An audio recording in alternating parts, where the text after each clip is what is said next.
नमस्कार मित्रों, हमारी चैनल में तमारू स्वागत है। सारंगपुर दर्शने जई रहेला राजकोटना परिवारने जसदन लीलापुर नजीक अकस्मात नड्यो हतो। अकस्मातनी आ घटनामां एक युवकनुं मोत थयुं छे। ओवरटेक करीने आगळ जता सामेथी आवती कार साथे अन्य कार અથડાઈ હતી। जो कि अकस्मातनी घटनामां बंने काરમાં બેસેલા મુસાફરો ગંભીર ઇજા પહોંચી હતી। ત્યારે મિત્રો આ અકસ્માત એટલો ગંભીર હતો કે બંને કારનો કચરઘાટ નીકળી ગયો હતો। અકસ્માતની ઘટનામાં ઇજાગ્રસ્ત થયેલા લોકોને સારવાર માટે નજીકની હોસ્પિટલમાં ખસેડવામાં આવ્યા છે। મળતી माहिती अनुसार अकस्मातनी जाण थता तालुका पुलिस घटना स्थळे पहोंची हती। वाहनने ओवरटेक करवा जता सारंगपुरथी आवी रहेली कार साथे धक्कापेट अन्य कार साथे અથડાઈ હતી।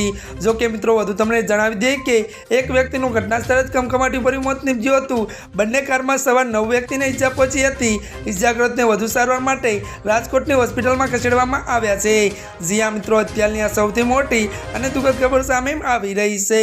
ત્યારે મિત્રો આજના માટે આટલું જ। અમારી ચેનલમાં જો તમે નવા હોય તો हमारी चैनल ने मित्रों तमे लाइक शेर और सब्सक्राइब कर दीजो। धन्यवाद।